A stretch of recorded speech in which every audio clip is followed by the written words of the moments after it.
Hello out there in the Mad River Valley, and welcome to Theater Time with Doug Bergstein. And, well, I'm Doug Bergstein, and I am here with three members of an organization called Chaos in the Valley.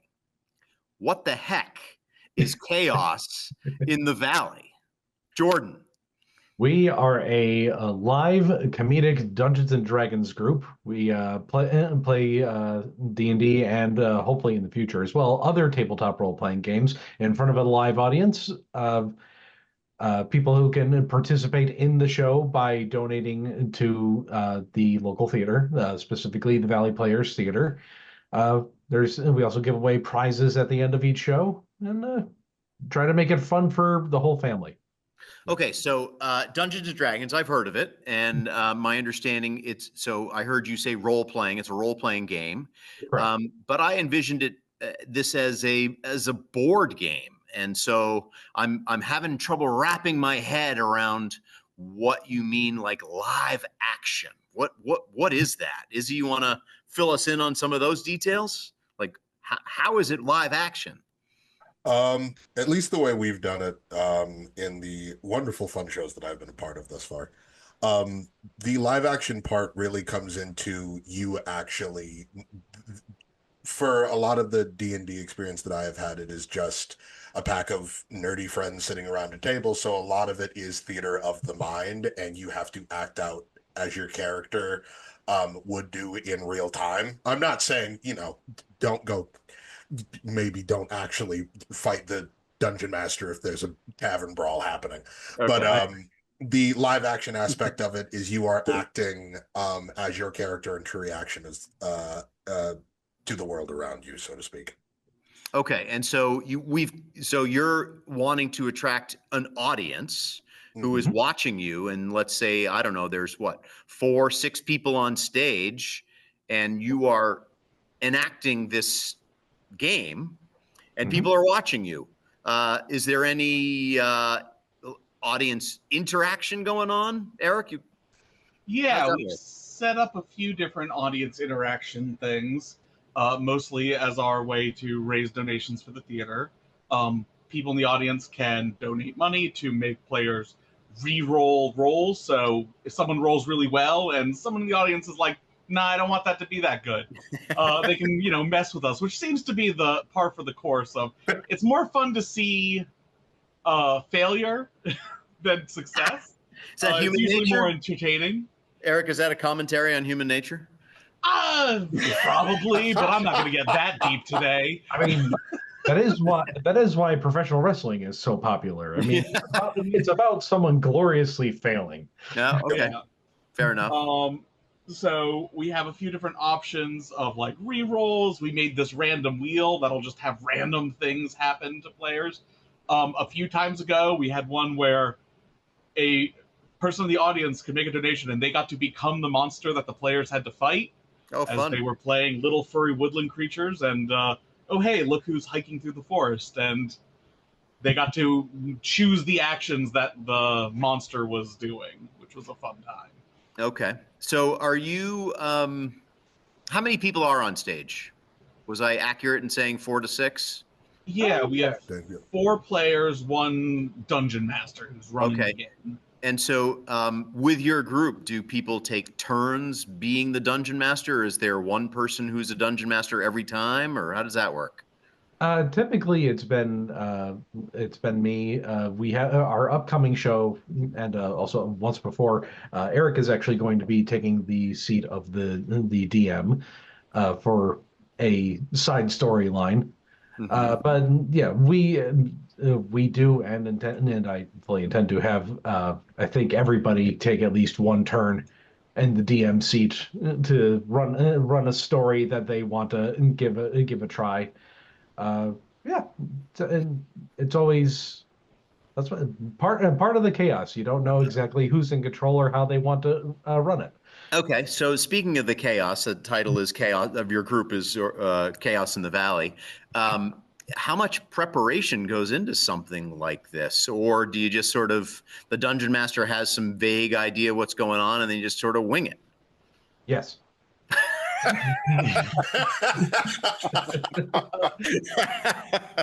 I think it's varied from game to game. Yes, there are some things I can't predict what the players are going to choose to do when I present them with the obstacle or the other characters in the story. Okay. So, which part of the nature of tabletop role-playing games in general, there's some prep that you can do. There are ways to, gently guide your players into a direction that you want them to go. But where's the fun in that? Okay. It's more fun to have people playing eccentric characters that you can't predict what they're going to do. And also I try to the sessions that I run, I try to have a couple things prepared that I can roll for. It's like, so I don't necessarily know what's going to happen in the story. They don't know. The less we know, the better. Okay. Okay. And so, growing up, I had some experience with Dungeons and Dragons in high school, and I have not had any since. So I guess I envisioned this Dungeons and Dragons to be like a high school, college thing where, when you have a bunch of young people together, this is something that they do. But clearly, I mean, no offense, but you're not in high school or college anymore. Nope. So, what's your age range of people who are involved in this? Well, right, am I the oldest one in this group right now? I think so. I think I might be the baby. I'm not quite sure. I mean, I've got no problem saying it out loud. I'm 28. Okay. Oh, okay. I was gonna say we're in our 30s and 40s, but I'm like, oh no, you're a little younger. Yeah, okay. yeah, no, I'm 28. Yeah. I just late turned 20s. 41. Okay, so late 20s to mid 40s ish. Mm-hmm. Yeah. Okay, cool. Actually, a couple of years ago, I was actually teaching Dungeons and Dragons at the Waterbury Library, and I had people in that group ages 8 to, I believe, 70. Cool. That were interested in learning how to play. Yep. So it's not like the material that you use during a game can be age restricted, but the game itself, no age limit. Yep. And you're all guys. Any women as part of your group? Not yet. Not yet. Okay. Not excluded, but not there yet. Exactly. Fair enough. So let me hear about some of the roles that each of you have chosen to play. Well, first of all, how many times have you done this at the Valley Players Theater so far? This on June 21st will be our fifth? Fifth, yes. Okay. Yep. Okay, so 4 others, and you're planning this for June 21st, which is a Saturday at 7 p.m. Correct. And people just come, right? There's a little donation at the door, and they can pay more if they want to get these tickets to contribute. Exactly. Or to alter the game. Yeah. Mm-hmm. Yep. Okay, so now back to my question about roles. What are some of the roles that any of you have played? Eric, you want to? So I've had 2 characters through Jordan's game. And then dozens in the one that I ran. But I play a character named Bradley Bakerman, who is a regular human and not a sentient sourdough starter that got irradiated by strange magics. It's definitely a regular person. Okay. I can say with all confidence, we fought a lot of things during that particular one shot. Bradley was the most uncomfortable thing on that stage. He could Mighty Morph himself into any shape. I got real uncomfy a couple of times. Yeah, that is some expert soft body horror. Yeah, no, it was my favorite part, because we have kids that come to the show. I remember at one point in time, I think you Mighty Morphed yourself into something that was vaguely deer shaped. There was a kid in the back that just kind of goes, ew. I was just saying, hey, dude, I don't want to hear it. You're all the way back there. I'm sitting next to him. I've written them all down. Right here.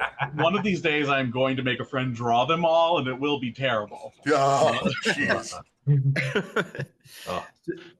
So as the dungeon master, do you know what characters are being chosen by the people who are, is there any okay, I'm dungeon master, here's my storyline. What are you all going to be so I can make sure I structure my storyline so it fits everyone? Or is it really just random? Yes. Yes. It really it depends on Okay. dungeon master to dungeon master. Like I like knowing a little bit about what the players are going to be using for their characters.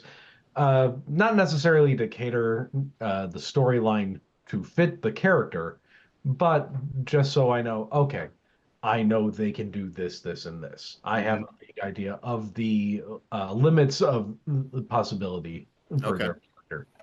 Uh, but like I said, everyone's different. I forget, Izzy, do you DM? Yes, I do. And How do you do it? I have done it both ways. With newer players, because I DM a lot these days, just because it's my main hobby and I have a blast with it. In this group specifically, I think we've all touched base to some extent. It's like, hey, this is what I'm thinking of playing.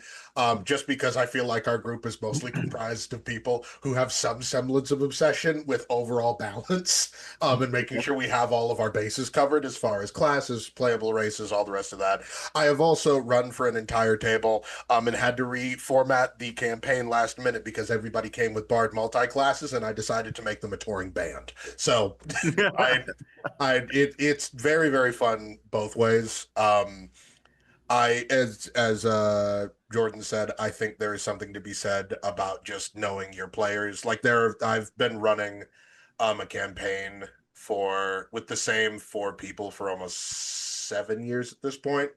Wow. So with them, we pull up and it's just goofy hijinks at this point. It's just whatever the heck happens next. Like how Izzy, how often do you get together with that particular group? Bi-weekly. Wow. For 7 years. Is that on and off? One of my players had to go and ruin everything and become a parent about 3 years ago. Oh, that hurts. No, he was down for the count. For a little bit because he and his wonderful wife were readjusting to the fact that they're just disrespectful at that point. He had to go. They were relearning how to function in a house with an infant. It's 7 years, and after a while, at least for me, once you get to level 20, there's only so much more you can throw at them before they're just sitting there yawning. So I've just decided for the last 2 years, I'm just going to get real weird with it and see what happens next. Okay. All right. So the whole idea of this is to try to get audience members there. Mm-hmm. And audience members ranging. I heard you say there were kids came, mm-hmm. and I assume parents came with their kids and other adults came. I mean, it was a pretty wide variety of people coming to the show. Oh yeah. Definitely in different age groups. I usually ask the audience every time too, different levels of experience with tabletop role-playing games in general, mm-hmm. Just to give the new people an idea of what's happening. And usually what I say, we're here to tell a story collectively, and we don't know what's about to happen. Okay. It's like writing a script live in front of an audience. So, cool. So what, for any of you, what are some of the more interesting twists and turns that you've experienced in any of your games?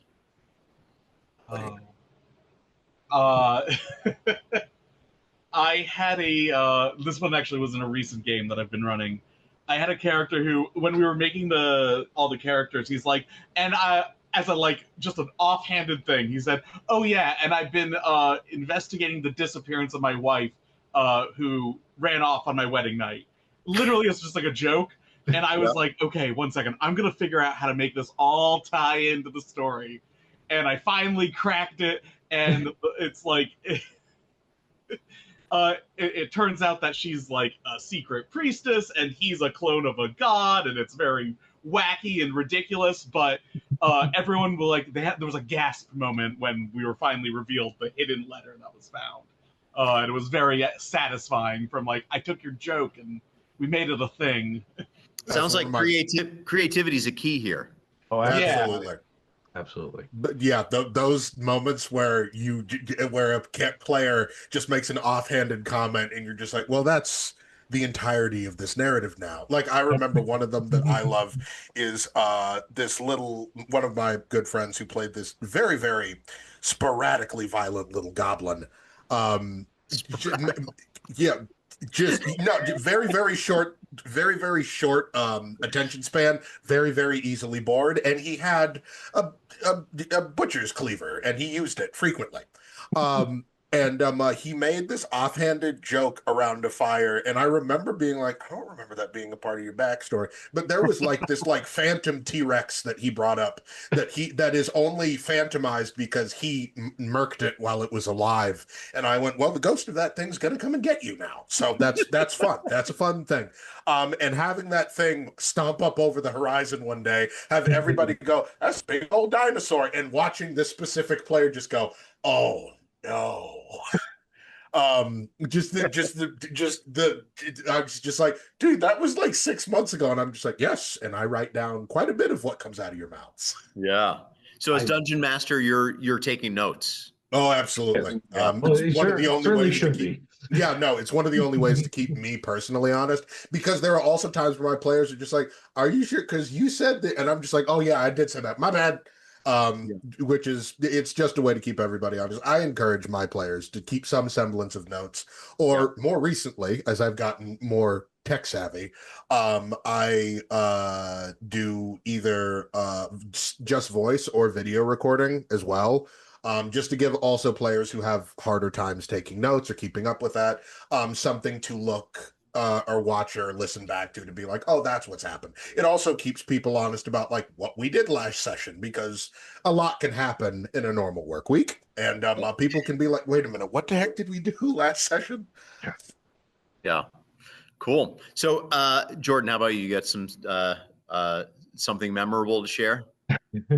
I can tell you the meanest thing that I've ever done to my players as Dungeon Master. I put them in Groundhog's Day for 6 months. 6 months of our actual lives, playing every week. It took them that long to figure a way out of it.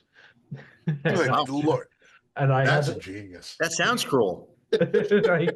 I had to come up with so many like red herrings for them to chase down for that too. It's like, oh, maybe it's something to do with this druid hanging out in the woods, or this group of teenagers in black robes, or this guy planting a bomb in a clock tower. None of it. Absolutely none of it had anything to do with why they were stuck in a loop. Yeah, he had to fall in love with Andy McDowell. That's the whole point of it. Right. That's right. That's right. Ending up with Andy. Okay. So the 20-sided die, what's that called? The D20. D20. That's what it. Well, what's the geometric? Is it a dodecahedron? Icosahedron, or icosahedron, the family of shapes. I don't remember. And that is the crucial die for rolling. Yes. Okay. That is the die that determines whether whatever you're doing succeeds or fails. Okay. All right. Right. I'm proud of myself. Icosahedron, 20-sided. What was it called? Icosahedron. Icosahedron. So why is it called? So D20, just a 20-sided die. That's the D. Correct. Okay. Wow. Great word. Great word. I'm going to remember that or not. Okay. Well, Jordan, Eric, Izzy, thank you so much. I have learned quite a bit about this game, and I hope those that watch this are intrigued enough to go check it out. And here we go. Here's the big plug. Chaos in the Valley, a live Dungeons & Dragons show, Saturday, June 21st. The doors will open at 6:30. The show starts at 7. It's a $5 donation at the door, but you can get raffle tickets. And those raffle tickets also function as being able to buy yourself into the game. Bring some cash, and it's BYOB and food too. Does that sound about like I got it all? I believe so. Mm-hmm. Yeah, cool. Well, gentlemen, thank you so much for joining me on Theater Time with Doug Bergstein, and we are signing out. Thank you for having us. Thank you. Yeah. Thank you.